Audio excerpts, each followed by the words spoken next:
Now we'll start learning PL/SQL. Now, PL/SQL, you might have already learned the theory portion. It is actually a block structural language where you can do a bit of programming. Okay, you can have your procedural constructs.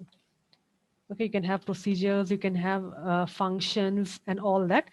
Now, PLSQL is actually very, very powerful. Now, you might have a doubt. We already have SQL, then why do you want PLSQL? Why do you want PLSQL? Now, look here. When you do your normal SQL, you just write a single query. That's it.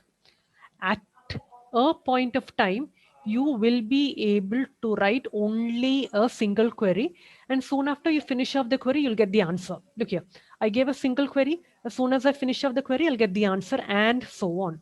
Now, at times, you will need to give a block of statements. Like, more than one statement you might have to do.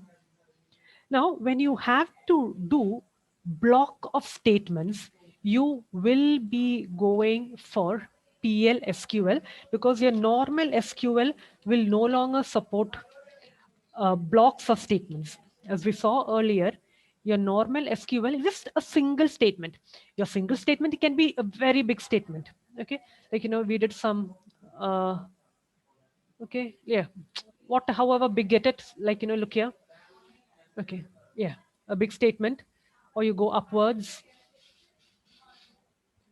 You can have huge statements, but whatever be it, okay, look here. This is a huge statement. Okay, look here, a very big statement. But however big the statement is, at a point of time, you can do only one query, one statement. But when you do PLSQL, you can have a block of statements. Look here, more than one statement. That is why we go for a procedural language, a programming language, and you call it PLSQL. Now, we start learning PLSQL. Things are very simple. Now, in PLSQL, you will have two blocks. You call it a declaration block, and the second block, you call it executable block. So these are the two blocks you will have in PLSQL. Okay. The first is called declaration block. It's optional. This is optional. It is based upon your uh, requirement. Okay. If you have variables, you can declare it. Okay. Later we will be seeing about cursors. Hmm. If you have variables, if you have cursors, you declare it. If you don't have that, very simple, don't declare it. Okay. So declaration block is an optional block. Then you do have a executable block. You do have an executable block, which is mandatory.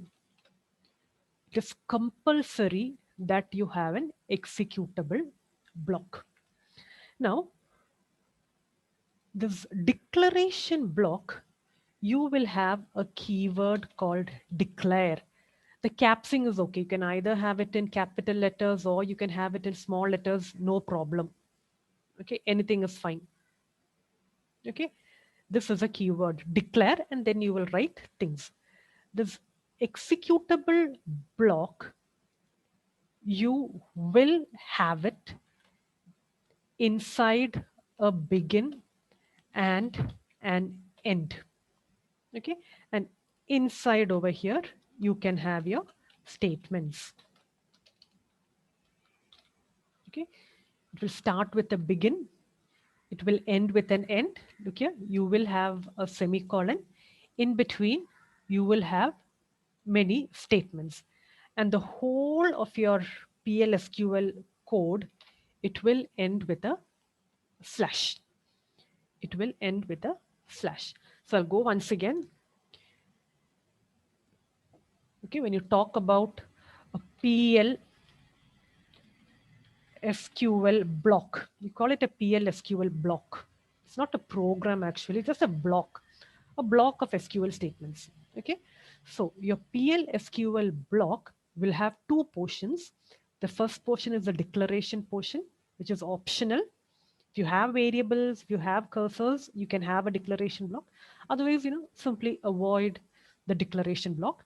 If you have the declaration block, it should start with a keyword called declare. You even have an executable block, which is of course mandatory. It should start with begin. You can have all your statements inside that. It ends up with an end, and then you will have a backslash. Let's see how to write a PLSQL block. PLSQL blocks, you can write it in Notepad. That is the best way to write PLSQL block. So have a question. Print hello world. Print hello world. Okay, now I'm printing hello world, which means, I'm not declaring anything. I'm just directly printing hello world. So I'll write begin, end. Okay, these much things are compulsory. You should have a begin, you should have an end, and then you should have the slash to finish it off. Okay, now to output something onto your DBMS, you write DBMS underscore. You are outputting, so you write output. Okay, you do have two things, get and put. Put means output. Okay, so you write put underscore line. Okay, this line is similar to your printf, scanf in C. Okay, in PLSQL it is dbms underscore output dot put underscore line, and then inside your quotes you write your hello world. I'll save it. Now this is how you save your PLSQL code. File, save as. Okay, I'll create a new folder.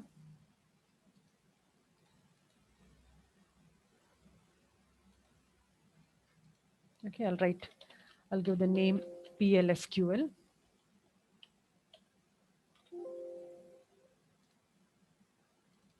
Okay, I'll name it hello world. I'll just give hello dot PLSQL. Okay, not txt. I'll save it as hello dot PLSQL, and then I'll save it. Okay, now this code is saved as hello dot PLSQL. I'll just open up my browser. Okay, let that be there. Now this is my hello world code. Now let's see how you execute this code. Come back to your SQL Plus. Okay, now from your Explorer, copy the path. Copy, come here, type at the score, at the rate. Okay, at the rate, paste your path, and then hello.plsql, and then run. Just a minute. So now it's worked. Now, whenever you want to see output on your console, you should have the statement set server output on. Okay, if you don't have set server output on, I'll just show you. Okay, by default, when you open up your SQL Plus, set server output will be off. Okay, by default, when you open up your SQL Plus, the server output is off. Now, if you want to see output from your PLSQL code, okay, this is my PLSQL code. I'm executing it with at the rate. I will get a message. The procedure is successfully completed, but I will not be able to see the output from my DBMS output line. If I want to see the output from this particular statement, I have to write set server output on. Once this is done, the server output is on, and now I execute, I will be able to see the output. Hope you're getting the difference. Here I will not be able to see the output, but when the server output is on, I will be able to see the output. Now, this is one way to execute your PLSQL. Simply give @ the path and the program name. You can execute your PLSQL code. Another way of executing PLSQL code is the old conventional way. Copy this.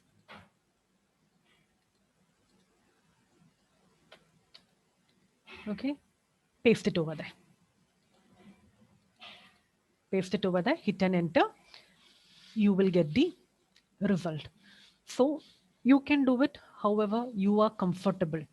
Either give the path with @ or copy paste the code, whichever it is, you will get the output. Now, have down a question. Write a PLSQL code to increment a given number by 10.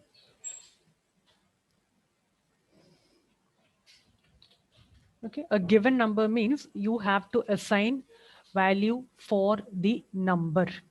Okay, very simple. You need a declare statement. You're going to have, let's say, a value called I, and then it can be a number.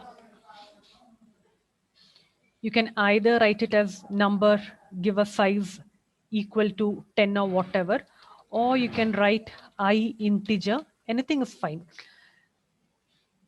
equal to 10. Now, in PLSQL, simple equal to will not work. You will have to write is equal to, colon equal to, integer is equal to 10. Okay, so I have an integer whose value is 10. So what is my question? Very simple, increment it by 10. Okay, so I'll write I is equal to I plus 10. Okay, so I'll have a output before and after. Okay, now I'll write old I is. Okay, the earlier value of I is. Now, to concatenate, you will be using the pipe symbol. Okay, pipe symbol I. Okay, this is the things in quote will be displayed, and this I value will be taken from your variable.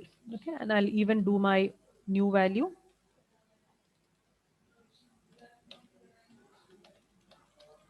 New I is whatever. I'll save it. I'll come back here. Okay, my old I is 5. My new I is 15. Okay, this is the thing which I gave in single quote, and this is the variable name. If you come back to your code, this is the thing in my single quote, and then for my variable name to come in, I separate it with a pipe symbol.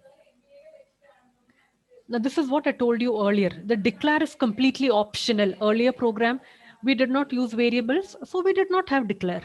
This particular thing, we did have variables, so we gave a declare. Instead of integer, you can even have number. Anything is fine.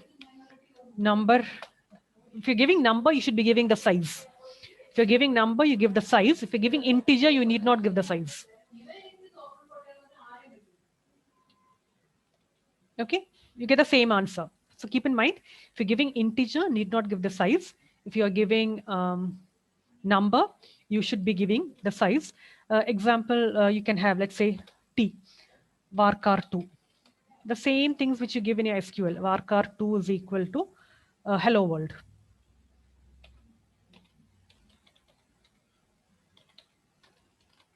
Okay, this is how you declare strings. Declare strings. End it up with a semicolon. I'll have one more output. Control C, Control V, string is, it's not I, it is T. I'll save my program. I'll come back here. I'll execute my program. Okay, is equal to, not equal to, is equal to. I'll save my program. I'll come back here. Okay. Okay, buffer is too small. Var character 2 cannot hold hello world. So just give a bigger size, 15. 2 means, only HE will be stored. So give a bigger size.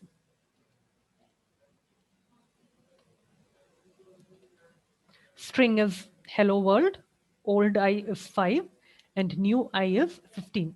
So this is how you declare strings, you declare numbers, you output them, and then you do calculations.